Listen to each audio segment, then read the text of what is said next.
बिस्मिल्लाहिर्रहमानिर्रहीम। 2-3 दिन हुए आयशा नामी एक लड़की का वीडियो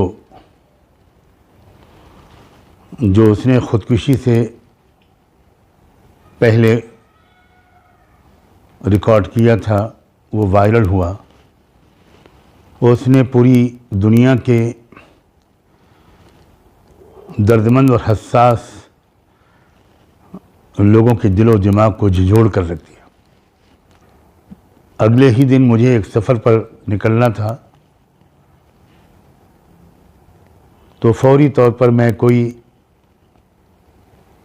बयान जारी नहीं कर सका, लेकिन लोगों का मुसलसल तकाज़ा रहा कि मैं भी इस सिलसिले में कुछ अर्ज़ करूं। बहुत से लोग इस बारे में बहुत अच्छी और मुफीद बातें कह भी चुके हैं। बहरहाल एक ज़िम्मेदारी की अदायगी की नीयत से मैं इस वक्त कुछ अर्ज़ करने की कोशिश करूँगा। मैं कुछ बातें अपनी कौम की बेटियों को मुखातब करके कहूँगा, कुछ नौजवानों से दिल की कुछ बात कहूँगा और कुछ माँ बाप से, वालिदैन से। बच्चियों, मेरी अज़ीज़ बच्चियों,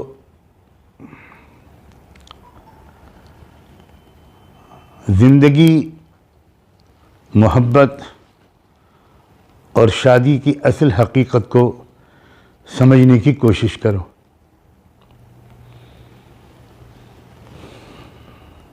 नौजवानी की उम्र बहुत पुख्ता समझ की नहीं होती। समझदारी पर ख्वाहिशात का, जज्बात का, रोमांटिक सोच का गलबा होता है। ये लड़के का भी यही हाल है और लड़की का भी। और मैं तो ये समझता हूँ कि इसके पीछे भी खुदा की एक बड़ी खूबसूरत प्लानिंग होती है, इसलिए कि शादी की असल हकीकत और शादी के बाद पड़ने वाली ज़बरदस्त ज़िम्मेदारियों की असल हकीकत और उसका बोझ अगर लड़की और लड़के के समझ में आ जाए तो शायद कोई लड़का और कोई लड़की शादी करने की हिम्मत न करे। और शादी नहीं होगी तो इंसानी आबादी कैसे बढ़ेगी, इंसानी नस्ल कैसे चलेगी, ख़ानदान कैसे वजूद में आएंगे। बग़ैर शादी के नाजायज़ रिश्तों से जो बच्चे पैदा होते हैं वो तो खुद रौ घास की तरह होते हैं, और जो माँ बाप की गोद में बच्चे पलते हैं वो अगर माँ बाप तरबियत का सलीक़ा जानते हैं तो वो खूबसूरत चमन वजूद में आता है। जैसे वो चमन जिसे माली रोज़ाना देखभाल करता है, खाद और पानी देता है, कैंची लगाता है, तराश खराश करता है, तो वह खूबसूरत चमन बनता है। और जिन पौधों की कोई देखरेख करने वाला नहीं होता वो धीरे धीरे एक जंगल बन जाता। तो मेरी अजीज़ बच्चियों, खुदा के लिए ये बात समझो कि रोमांस ज़िंदगी की पूरी सच्चाई नहीं है। और जिन बातों को तुम फिल्मों में देखती हो, नॉवेल्स में पढ़ती हो, आमतौर पर वो ज़िंदगी की सही तस्वीर नहीं पेश करते। और ये बहुत सी ख़ुदकुशियाँ, फांसी का फंदा लगा लेना, जहर खा लेना, नदी में कूद जाना, इस तरह के जो एडवेंचर्स हमारे नौजवान लड़के और लड़कियां करते हैं, उसमें बहुत बड़ा दखल उन फिल्मों का भी होता है जिसमें वो आशिक और माशूक की नाकाम मोहब्बतों के नतीजे में ख़ुदकुशियाँ दिखाकर इन ख़ुदकुशियों को, इन सुसाइड्स को ग्लोरीफाई करते हैं और एक एडवेंचर बनाकर पेश करते हैं।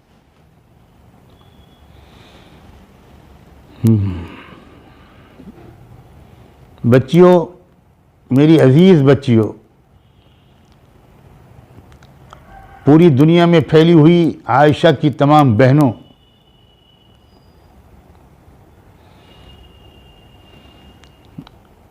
ये हुस्न और इश्क ज़िंदगी और शादी का सिर्फ एक छोटा सा हिस्सा है। थोड़ा सा टेस्ट पैदा करना, अट्रैक्शन पैदा करना इसका मशक, इसका मकसद है, इससे ज़्यादा कुछ नहीं।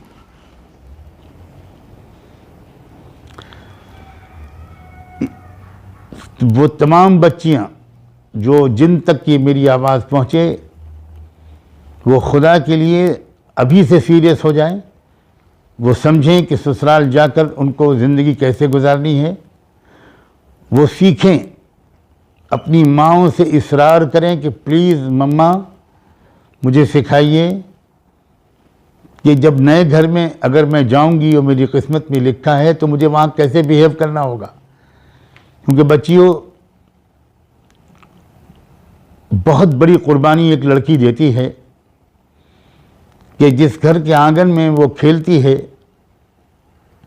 और लापरवाह और बेपरवाह और बेफिक्र होकर वो ज़िंदगी गुजारती है और उसकी बहुत सी कमज़ोरियों को उसकी माँ छुपाए रखती है। माँ तो अजीब चीज़ है।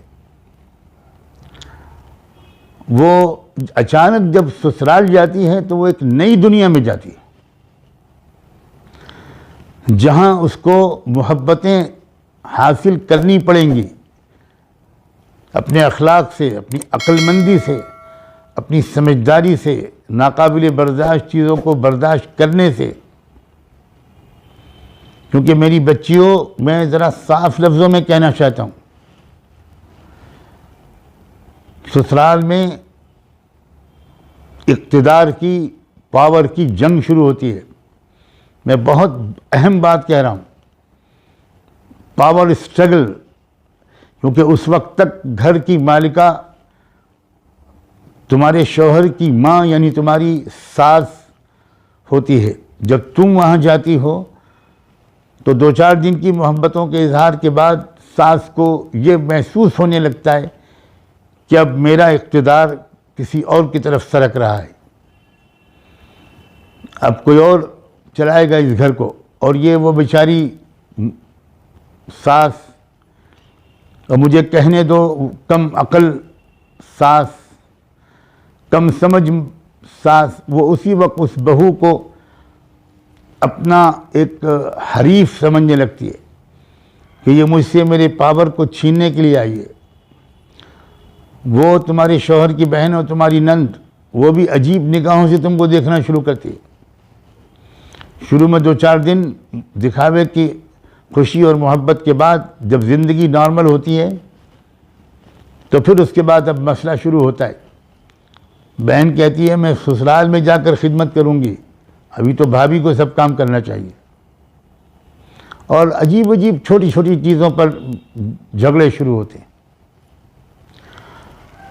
और अगर मेरी बेटियों, खुदा न खास्ता तुम्हारी आदत स्कूल कॉलेज के माहौल की वजह से कुछ अजनबी लड़कों से चैटिंग की, फ्रेंडशिप की आदत पड़ गई थी, तो फिर बहुत सी बच्चियां वो होती हैं कि शादी के बाद भी वो इस सिलसिले को जारी रखती हैं।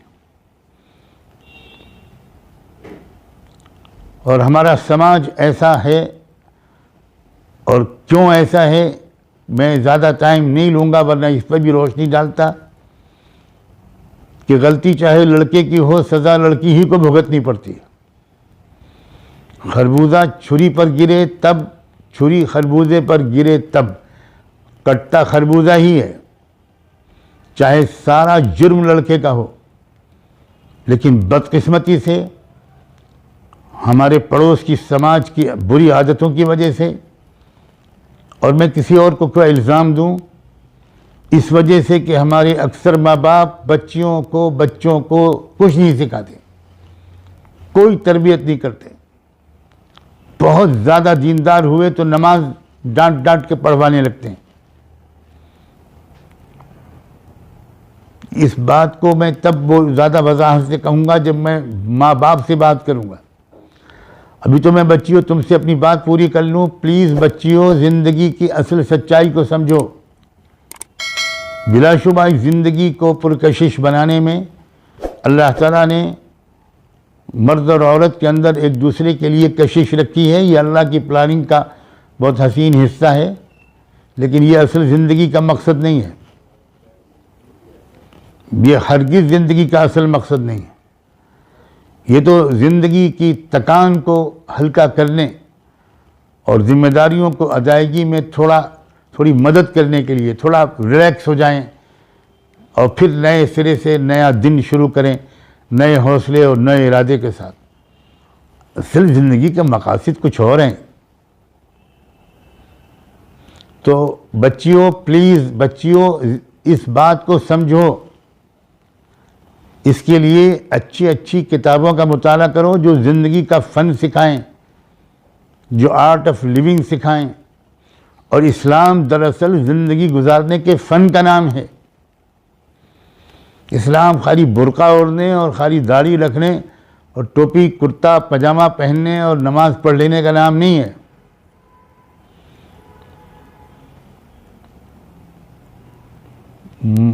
उस आयशा का चेहरा जिसने भी देखा है, उसने ही देखा है कि वो अपने दिल के जज्बात को अपनी मसनूई मुस्कुराहट के पर्दे में किस तरह छुपाना चाह रही हैं। लेकिन मैं ना आयशा के माँ बाप का दिल दुखाने वाला कोई लफ्ज़ बोलना जायज़ समझता हूँ, ना अपनी किसी बच्ची पर कोई इल्ज़ाम लगाना मुनासिब समझता हूँ। बच्चियों, तुम सब मुस्तक़बिल हो, तुम्हारी इज़्ज़त से हमारी इज़्ज़त वाबिस्ता है। लेकिन प्लीज़ प्लीज़ खुदा के लिए, ये जो कॉलेजों में पढ़ते हुए किसी लड़के से मोहब्बत कर लेना और उससे अपने दिल को का सौदा कर लेना अक्सर बड़ी नाकामियों का सबब बनता है।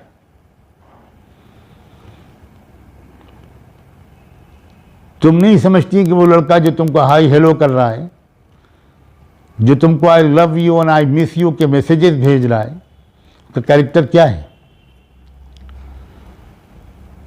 आजकल के कितने ही लोग हैं जो अपनी सिक्योरिटी से कहते हैं कि ज़रा एक लेटर टाइप करो, फिर वो एक लेटर डिक्टेट करना शुरू करते हैं और dearest and nearest one to me, यहाँ इस तरह एड्रेस करते हैं।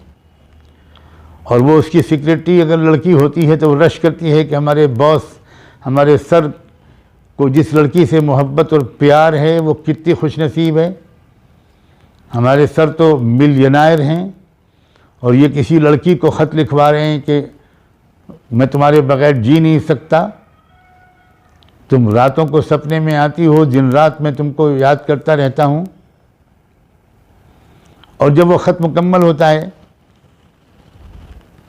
तो वो कहते हैं मेरी कंप्यूटर खोल कर ज़रा लिस्ट ले लेना, 18 लड़कियों के नाम हैं, सबको ही लेटर भेज दो।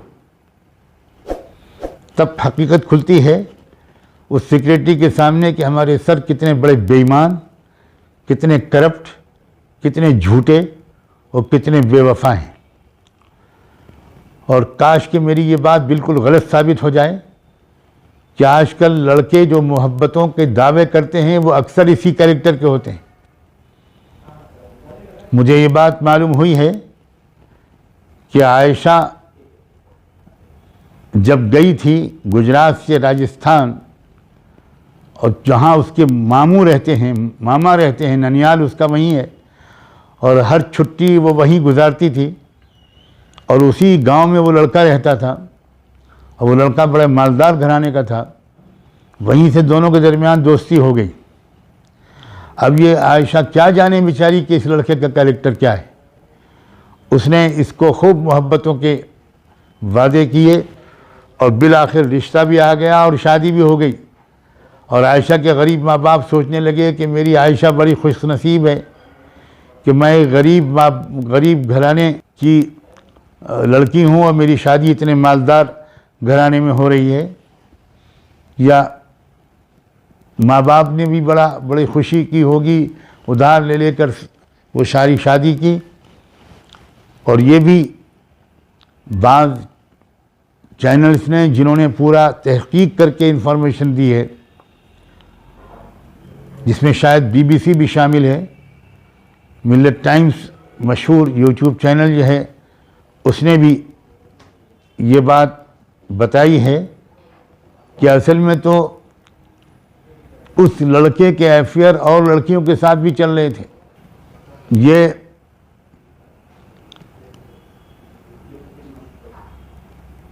ये बहुत बड़ी वजह थी उस लड़की के गम और सदमे की। यहाँ तक पता चला है कि वो आरिफ जो उसका शौहर है, वो अपनी बीवी को मेंटली टॉर्चर करने के लिए उसके सामने अपनी दूसरी दोस्त लड़कियों से वीडियो कॉल करता था। बहरहाल बच्चियों, तुम्हें खुदा करे कि ऐसी तरबियत मिले, तुम इतनी मेंटली स्ट्रांग हो, पहले से मेंटली प्रिपेयर्ड हो कि तुमको कैसे इन हालात में अगर तुम फंसी तो कैसे तुमको इसका मुकाबला करना है। यकीनन अगर आयशा को ऐसी तरबियत मिली होती, उसको इस तरह एजुकेट किया गया होता, तो वो ये कदम कभी ना उठाती। नहायत अफसोस की बात है कि शायद आयशा को ऐसी तरबियत नहीं मिली। अगर उसका अल्लाह से ताल्लुक़ मजबूत होता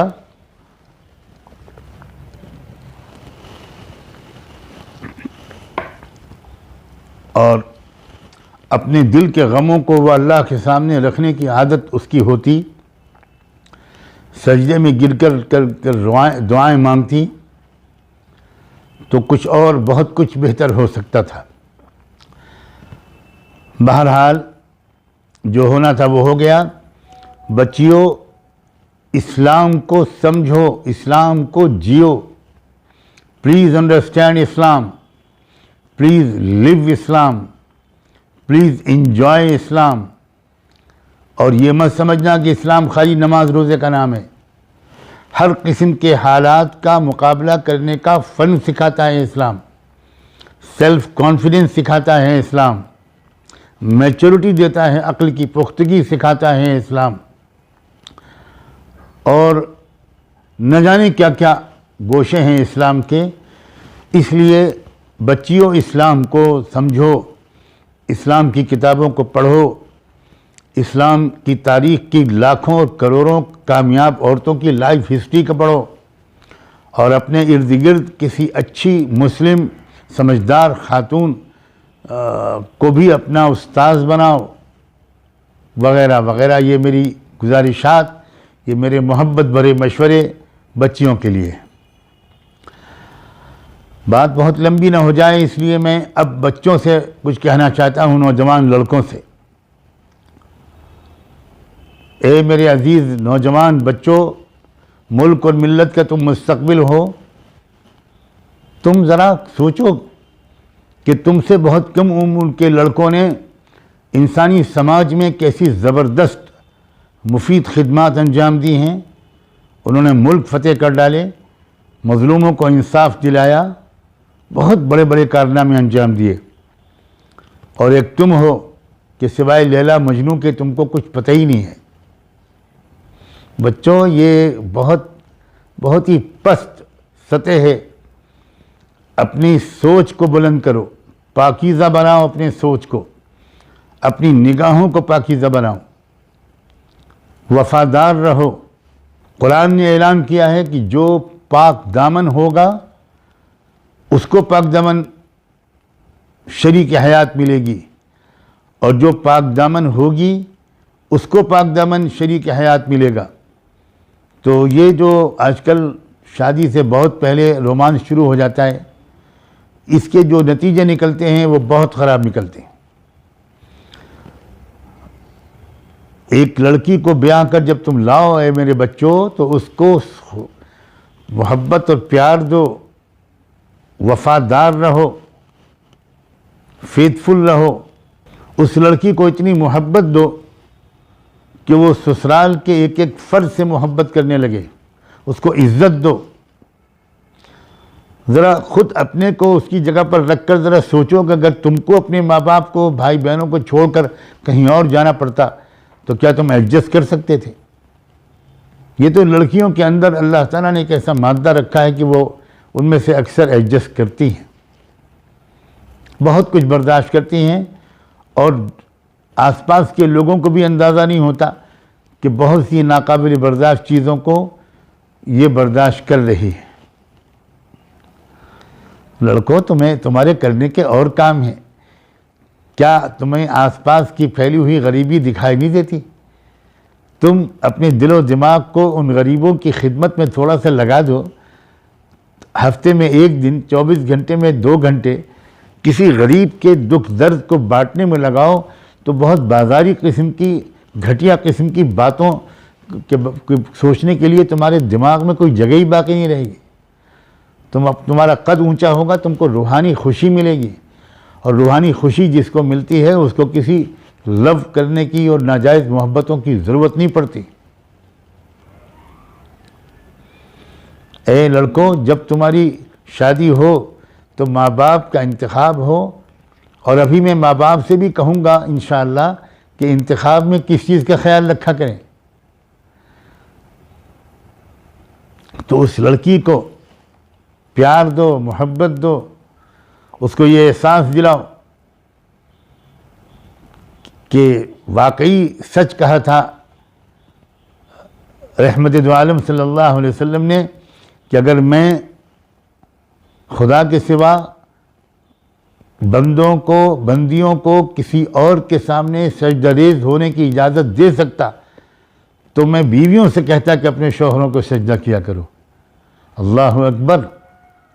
आखिरी दर्जे का लफ्ज़ बोल दिया है अल्लाह के रसूल ने एक शौहर की अज़मत बयान करने के लिए। लेकिन शौहर अपने आप को इस लायक तो साबित करे, तुम्हारा ये मुकाम, लेकिन तुम्हारा जब ये मुकाम है तो तुम खुदा की तरह रऊफ़ुर रहीम तो बनो, वदूद तो बनो, मोहब्बत को प्यार करने वाला, करीम तो बनो, गफ़ूर तो बनो, माफ़ करने वाला। एक खुदाबंदी सिफ़ात जो बंदों के अंदर आ सकती हैं, उसकी झलक वो अपने अंदर लाओ तो यकीनन बीवियां तुम्हारी बंदगी करने लगेंगी। ऐसा प्यार मोहब्बत वाला माहौल अपने घरों में बनाओ बच्चों। काश के आरिफ खान तक भी ये बात पहुँचे और उसको अपनी गलतियों पर शर्मिंदगी हो। मैं उस पर भी कोई सख्त लफ्ज़ नहीं बोलना चाहता, वह भी हमारी कौम का एक बच्चा है, एक नौजवान है। ज़रा सी गलती उससे हुई, और वो भी इसलिए हुई कि शायद उसको सही तरबियत नहीं मिली। अब अल्लाह जाने कहाँ होगा, पुलिस कस्टडी में है या जुडिशल कस्टडी में है, जेल में है। उस तक किसी तरह ये मेरा पैगाम पहुँचे कि अब भी वो अल्लाह से माफ़ी मांग ले, वो रो रो कर अल्लाह से माफ़ी मांगे, अल्लाह से वादा करे, तौबा करे, और अल्लाह से कहे कि अल्लाह मेरे पैगाम को, मेरी शर्मिंदगी को मेरी मज़लूम बीवी आयशा तक पहुंचा दीजिए, और उसके दिल में भी डाल दीजिए कि आखिरत में वो मुझे माफ़ कर दे। और प्लीज़ ए आरिफ, अपनी ज़िंदगी को अब बदल डालो, अब बदल डालो मेरे प्यारे नौजवान, अब बदल डालो। हो गई गलती इंसानों से होती है, और अच्छी खासी शायद संगीन गलती हुई, लेकिन एतराफ़ कर लो, माफ़ी मांग लो, तौबा कर लो, अपने को करेक्ट करने का वादा कर लो। और जो तुमको सोसाइटी और घर से अलग कहीं जेल में कुछ दिन रहना पड़े तो इसको अपनी रिफॉर्म का एक बेहतरीन मौका समझो, अपने आप को बिल्कुल बदल डालो। हज़ारों लोग हैं जो जेल से निकल कर बाहर आते हैं तो बिल्कुल बदले हुए इंसान होते हैं, तुम भी ऐसा कर सकते हो। आरिफ और उसके घर के तमीर सभी लोगों को मेरा सलाम पहुँचे। जो तकलीफ़ इस वक्त हुई है, खुदा करे आप सब ने भी इसको महसूस किया हो और आप सब लोग इसमें अल्लाह से माफ़ी मांगो, चाहे वो आरिफ की माँ हो, चाहे आरिफ की बहन हो, चाहे खुद आरिफ हो, चाहे कोई और हो सकता है कि जब आप दिल से अल्लाह से माफ़ी मांगोगे और उन आयशा के ख़ानदान वालों से भी माफ़ी मांगोगे तो हो सकता है कि आने वाली ज़िंदगी, ये खुशियों वाली ज़िंदगी और ज़हनी सुकून वाली ज़िंदगी तुम्हें मिल जाए। अपने बेटों से, नौजवानों से एक बात और कहना चाहता हूँ। बच्चों, तुमने कभी सोचा कि ये जहेज़ की जो लानत है ये तुम कैसे कबूल कर लेते हो? तुम्हारी गैरत कैसे गवारा करती है कि माँ बाप से नाज़ों पाली बेटी भी तुम लो और उसके बाद उनके ऊपर लाखों का जहेज़ के भी बोझ डालो, मुतालबे करो, इसरार करो, प्रेशर डालो, धमकियां दो। ला हौल वला कुव्वत इल्ला बिल्लाह। कितनी जलील और मुझे माफ़ कर देना कमीनेपन की अलामत है। अगर तुम इतने ही गरीब और मुफलिस हो, यतीम और नादार हो कि तुम अपने घर में खाने का डिनर सेट नहीं ला सकते, टी सेट नहीं ला सकते, बिस्तर का इंतज़ाम नहीं कर सकते, पंखे या फ्रिज का और कूलर का इंतज़ाम नहीं कर सकते, तो तुम शादी करने के बजाय इलाज करो। तुम्हें शर्म नहीं आती कि तुम लड़की के माँ बाप से भीख मांगते हो? ये बदतरीन दर्जे की फ़कीरी नहीं, ये डाका है, डाका। गरीब माँ बाप भी लाखों का कर्जा लेकर, सूदी उधार कर्जा लेकर, वो बेचारे अपनी जान पर खेलकर बच्चियों को रुखसत करके तुम्हारी लालच को पूरा करते हैं। अगर तुम मर्द हो तो तुमको साफ लफ्ज़ों में कहना चाहिए, अपने माँ बाप से भी कहलवाओ और ख़ुद कहो डायरेक्ट लड़की के बाप से कि आप बेटी दे रहे हैं, बड़ा एहसान कर रहे हैं, मैं कुछ भी कबूल नहीं करूँगा। मैं ये वादा ज़रूर करता हूँ कि अपने मुंह में लुक़मा रखने से पहले आपकी नाज़ों पाली बेटी के मुंह में लुक़मा रखूँगा और घर की ज़रूरियात अपनी कमाई के बलबूते पर धीरे धीरे सही सब जमा करूँगा। जो आराम पहुँचा सकूँगा पहुँचाऊँगा, मगर आप हरगिज़ हरगिज़ हरगिज़ मुझे कुछ न दें, मुझे आपसे कुछ नहीं लेना। ये एक समझदार मर्द का मुकाम है। ये मर्दानगी के ख़िलाफ़ बात है कि तुम ज़ुबान क़ाल या ज़ुबान हाल से हाथ फैलाओ, दामन फैलाकर भीख मांगो और बेचारी न दे सकें वो तो तुम उनको डराओ धमकाओ। बहुत बुरी बात है। आयशा के इस वाक़े के हवाले से खुदा करे कि पूरी कौम के तमाम नौजवानों के अंदर ये लहर दौड़ जाए और अपने माँ बाप से ज़िद करें कि मैं जहेज़ नहीं लूँगा। और मैं ये बात भी जानता हूँ कि जहेज़ लेने की लालच लड़के में जितनी होती है उससे कुछ ज़्यादा ही लड़के के माँ बाप के जहन में होती है।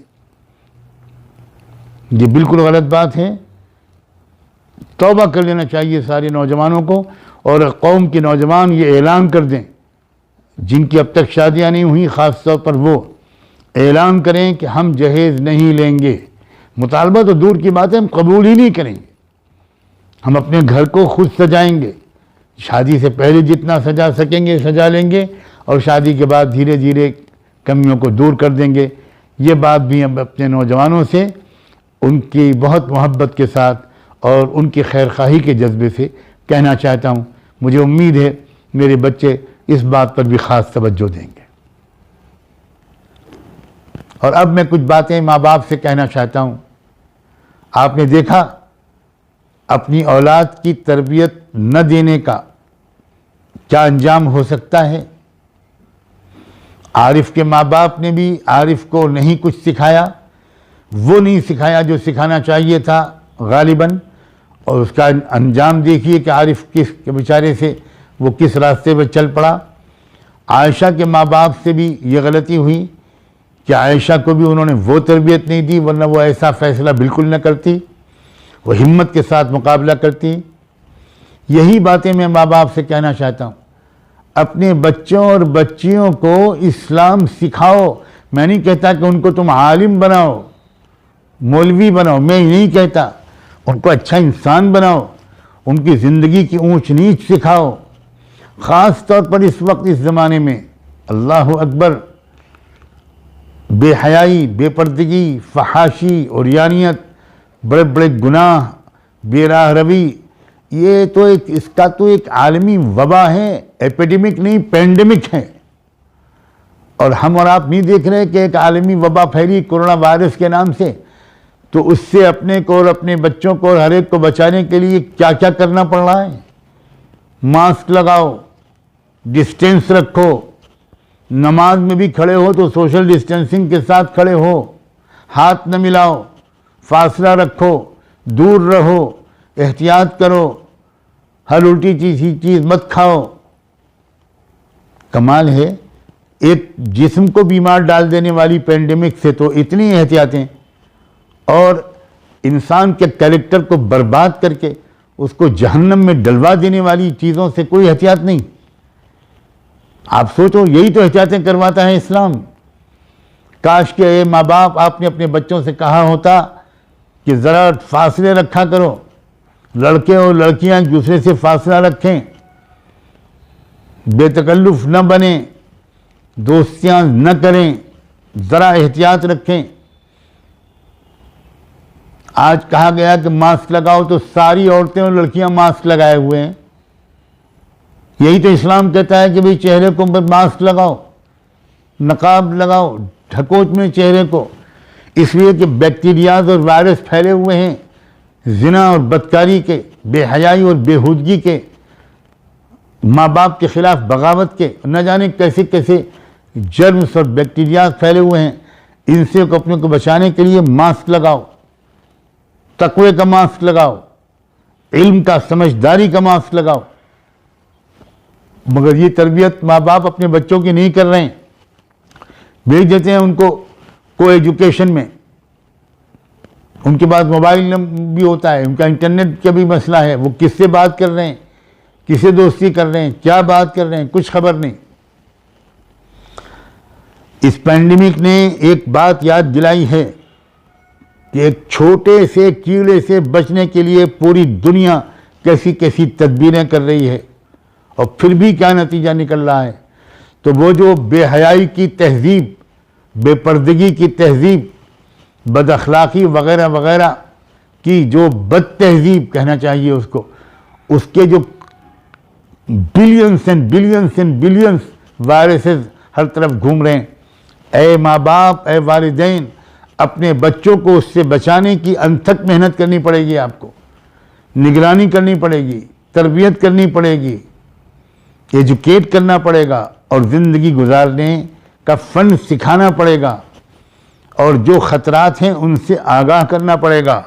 माएँ अपनी बेटियों से खुलकर बात करें, बाप अपने बेटों से खुलकर बात करें।